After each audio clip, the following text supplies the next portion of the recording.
जम्मू कश्मीर में सोमवार को राजनीतिक माहौल उस समय गंभीर हो गया जब आप विधायक महराज मलिक पर विधानसभा परिसर के बाहर कथित तौर पर हमला किया गया, जिसकी आम आदमी पार्टी ने कड़ी निंदा की। आपके वरिष्ठ नेता सफी चौधरी ने कड़ी प्रतिक्रिया देते हुए इस हमले को लोकतंत्र पर हमला करार दिया और सत्तारूढ़ भाजपा से जवाबदेही की मांग की।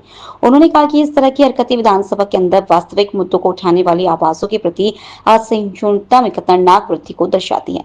चौधरी ने पूछा, इस गुंडागर्दी को कब तक बर्दाश्त किया जाएगा? अगर भारी लोग निर्वाचित प्रतिनिधियों पर हमला कर सकते हैं और सिस्टम चुप रहता है तो लोकतांत्रिक शासन का क्या मतलब है? चौधरी ने कहा कि महराज मलिक लगातार सार्वजनिक मुद्दों, खासकर संवेदनशील वक्फ संशोधन विधेयक पर चिंता व्यक्त करते रहे हैं और असहज लेकिन जरूरी सवाल पूछते रहे। उन्होंने पूछा, क्या महराज मलिक को सिर्फ इसलिए निशाना बनाया जा रहा है क्योंकि वे ऐसे कठिन सवाल पूछ रहे हैं जिनका जवाब सत्ता में बैठे लोग नहीं देना चाहते? क्या लोगों के लिए बोलने की यही कीमत है? उन्होंने आगे भाजपा विधायक विक्रम रंधावा पर निशाना साधा और उन पर असहमति जताने वालों को राष्ट्र विरोधी या आतंकवादी करार देने के लिए विभाजनकारी और अपमानजनक भाषा का इस्तेमाल करने का आरोप लगाया। चौधरी ने कहा, यह एक पैटर्न है, जब भी कोई भाजपा से असहमत होता है तो उसे राष्ट्र का दुश्मन करार दे दिया जाता है। क्या लोकतंत्र का यही हाल हो गया है?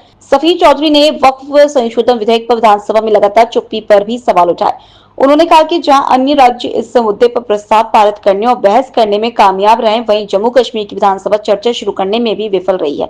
चौधरी ने कहा, मुस्लिम बाहुल्य आबादी वाले केंद्र शासित प्रदेश में वक्फ विधेयक पर चर्चा से जानबूझकर बचना राजनीतिक प्राथमिकताओं पर गंभीर सवाल खड़े करता है। उन्होंने चल रहे सत्र के दौरान विधानसभा के समग्र प्रदर्शन पर सवाल उठाया, जिसमें बार बार व्यवधान और स्थगन देखने को मिले। रोजाना की अव्यवस्था के अलावा क्या वास्तविक काम हुआ है? कौन से स्कूलों को अपग्रेड किया गया? कौन से स्वास्थ्य केंद्र स्वीकृत किए गए? लोगों को क्या दिया गया? उन्होंने पूछा। महराज मलिक पर हमले को रेड लाइन बताते हुए सफी चौधरी ने कहा कि यह सिर्फ एक व्यक्ति पर हमला नहीं है, बल्कि लोकतांत्रिक प्रतिनिधित्व के सिद्धांत पर हमला है। अगर एक मौजूदा विधायक पर अपने संवैधानिक कर्तव्य को निभाने के लिए हमला किया जाता है तो यह लोकतंत्र पर ही हमला है। चौधरी ने पुष्टि की कि आम आदमी इस मामले को सभी मंचों, कानूनी, सार्वजनिक और राजनीतिक पर आगे ले जाएगी। उन्होंने कहा कि पार्टी ऐसे मुद्दों पर चुप नहीं रहेगी और लोगों के लिए अपनी आवाज उठाती रहेगी। ये लड़ाई सिर्फ महराज मलिक के लिए नहीं है, यह हर उस आवाज के लिए है जो सच बोलना चाहती है और हम पीछे नहीं हटेंगे।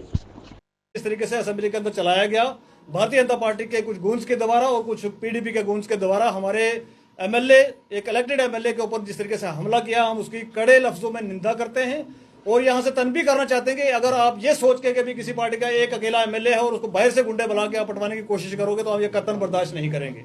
साथ ही साथ कुछ सवाल हैं हमारे, आज हमारे सवाल है सरकार के साथ भी, जिनके पास एडमिनिस्ट्रेशन है, जिनके पास पुलिस है, जिनका काम था वहां पर सिक्योरिटी को देखना, उनसे भी हमारे सवाल हैं कि भाई क्या आपके पास महराज मलिक के सवालों के जवाब नहीं है इसलिए आप उसको मारने के लिए दौड़ते हैं? और डेमोक्रेसी के अंदर आपको अपनी बात रखनी है, जुबान से, मुंह से आपको अपनी बात रखनी है। ये कौन सी डेमोक्रेसी के अंदर हम जी रहे हैं कि आप लात घूसों से और डंडों से लेके वहां पर बातें करेंगे? और दूसरा हमारा सवाल है, वहां के एसएसपी साहब जो देख रहे थे, उसकी सारी सिक्योरिटी के इंचार्ज हैं, सबसे बड़ा अदारा है जम्मू कश्मीर का हमारा, उस अदारे के अंदर ये गुंडे जो थे वो कैसे पहुंचे वहां पर अंदर और किस तरीके से एक इलेक्टेड एमएलए के ऊपर जो है उन्होंने हाथ उठाने की कोशिश की और इस तरीके से वहां पर सफल हुआ। ये कतन बर्दाश्त नहीं किया है, ना ही जम्मू कश्मीर के लोगों ने कभी बर्दाश्त किया है और ना ही यहाँ की इस तरीके की कोई परंपरा है हमारी।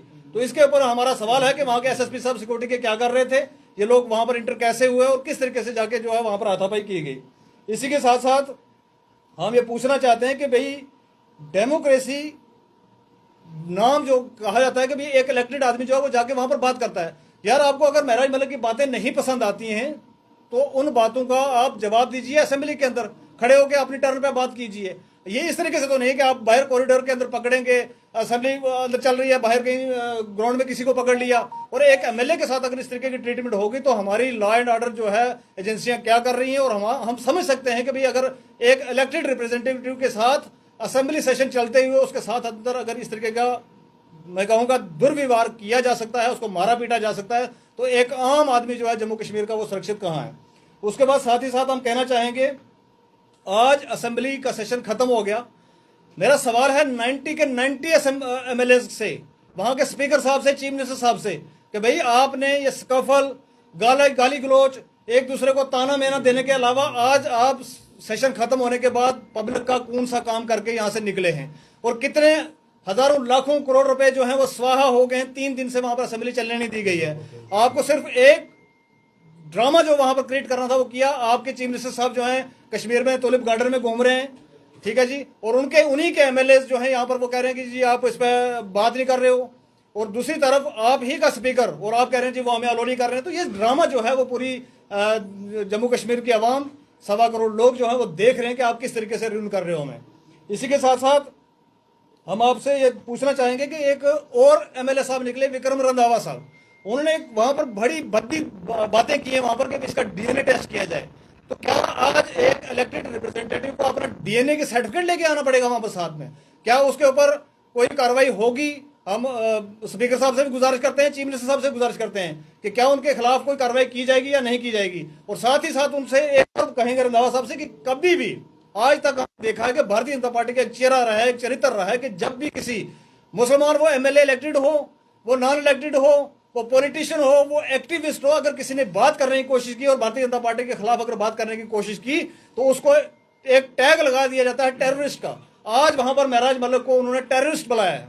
तो मैं पूछना चाहूंगा रंधावा साहब से कि रंधावा साहब आपके पास क्या प्रूफ है? आपने किस तरीके से कहा कि ये जिहादियों का जना हुआ है, यानी कि उसके माँ बाप जिहादी हैं, यानी कि यहाँ पर मुसलमान कोई भी है जम्मू कश्मीर के अंदर है तो आपने सबको जिहादी बोला। तो हम कंडेम करते हैं इन लफ्जों को और रिक्वेस्ट करते हैं रंधावा साहब से कि अभी आपको माफी मांगनी चाहिए। इधर से आपने यहाँ से जहां से आप जीत के गए हुए हैं, यहाँ पर लगभग 40% मुसलमान जिन्होंने आपको वोट दिया हुआ है। हमें वो आपके कलमात नहीं भूले जब आपने कहा था जी आप मुसलमान जो है जहां पर भी रोड देखते हैं और क्या खड़ा कर लेते हैं, मैं तो बोलना भी उसको पसंद नहीं करूंगा। वो देखने के बाद भी आपको लोगों ने यहाँ से जितवा के भेजा, वोट दे के भेजा, और आज आपकी लैंग्वेज इस तरीके की है कि आप असेंबली के बाहर खड़े होकर ये कहते हैं कि भाई एक आपका ही साथी, वैसे ही आप एमएलए हैं, वैसे ही महराज मलिक एमएलए है, तो उसको बाहर खड़े रह के आप वहां पर कहते हैं कि ये जिहादियों की औलाद है, ये टेररिस्ट है, ये फलाना है, ढमकाना है।